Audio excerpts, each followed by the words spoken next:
హైదరాబాద్ కూకట్పల్లిలో తల్లి ఇద్దరు కుమారుల మృతి కేసులో భర్త ప్రవీణ్ వేధింపులే కారణమని బంధువులు ఆరోపిస్తున్నారు. వేరే మహిళతో ఉన్న వీడియోలతో స్రవంతిని వేధించాడని, ఇది ముమ్మాటికి హత్యేనని మండిపడుతున్నారు. ప్రస్తుతం పోలీసులు ప్రవీణ్, అతని రెండవ భార్య మహేశ్వరిని అదుపులోకి తీసుకోగా వారికి ఉరిశిక్ష వేయాలని గ్రామస్తులు డిమాండ్ చేస్తున్నారు. మరింత సమాచారం మా ప్రతినిధి వేణు అందిస్తారు.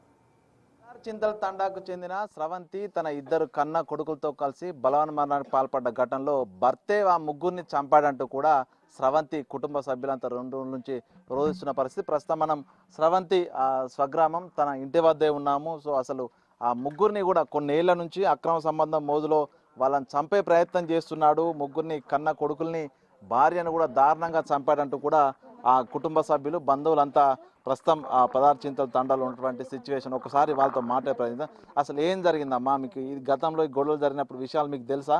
ఏం చెప్పారు అసలు స్రవంతి మీకు? స్టార్టింగ్లో గొడవలు అయినాయి సార్. అమ్మాయి 4 ఇయర్స్ అవుతుంది. 4 ఇయర్స్ బ్యాక్ నుండి ఆ అమ్మాయితోని మాట్లాడుతున్నాడు. ఆ అమ్మాయితోని మాట్లాడుకుంటూ తెలియనట్టు మాట్లాడిండు.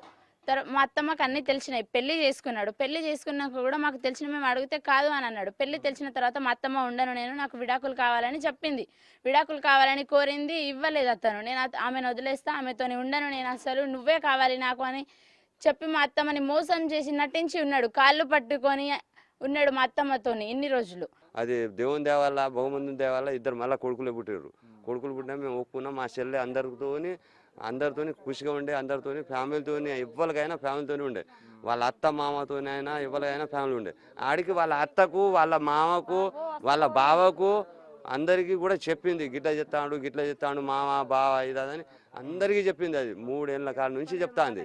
ఎవరు ఏం మాట అయినా కూడా మా మాట కాదనుకునే మా అత్త మా మాటలో ఇన్ని నడిచింది. 3 సంవత్సరాల వరకు నడిచింది. అది నడిచినా కూడా వాళ్ళు ఇదని పట్టిలే ఏం చేయలే. వాళ్ళు చేయకున్నా కూడా సరే అని మా దృష్టిలో మేము పెట్టుకొని 3 సంవత్సరాల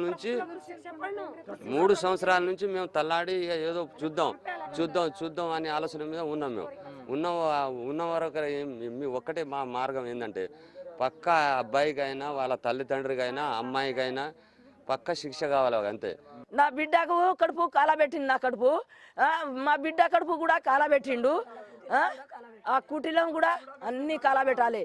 ఆ రంగి మంగి దాని నాయన, దాని ఇంకో అన్న, దాని అది అందరికీ శిక్ష పడాలి. ఎవరెవరంటే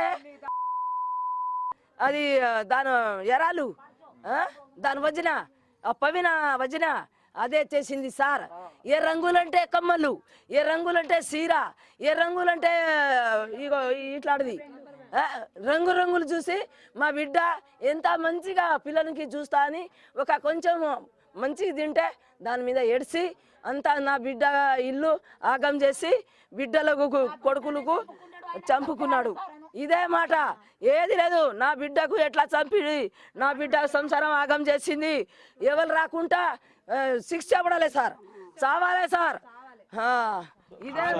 స్రవంతి తల్లి, ఆ కుటుంబ సభ్యులంతా కూడా తమ చేతుల మీద పెరిగిన ఇద్దరు మనవళ్ళు కూడా చనిపోయారు, బలమరణానికి పాల్పడ్డారు. స్రవంతి వాళ్ళ ముందే పెరిగి అందరితో కలుపుగోలుగా ఉన్నట్టు స్రవంతి చావుకు ప్రవీణే కారణము, ప్రవీణ్కు ఉరిశిక్ష చేయాలి, లేకుంటే మాకప్ప చెప్పండి అంటూ కూడా చింతల తండ లోపల స్రవంతి బంధువులు, తల్లిదండ్రులు కన్నీరు మున్నీరుగా రోధిస్తున్నారు. ఇక ప్రవీణ్ తల్లిదండ్రులు వాళ్ళ బంధువుల వేధింపుల కారణంగానే ఈ బలవన్మరణానికి పాల్పడింది. ఆ కుటుంబ సభ్యులందరికీ తగిన శిక్ష పడాలంటూ కూడా చింతల తండలోనే స్రవంతి పేరెంట్స్ అంతా కూడా డిమాండ్ చేస్తున్న పరిస్థితి. వీడియో జర్నలిస్ట్ సంతోష్తో వేణు బిగ్ టీవీ, చింతల తండ, వరంగల్.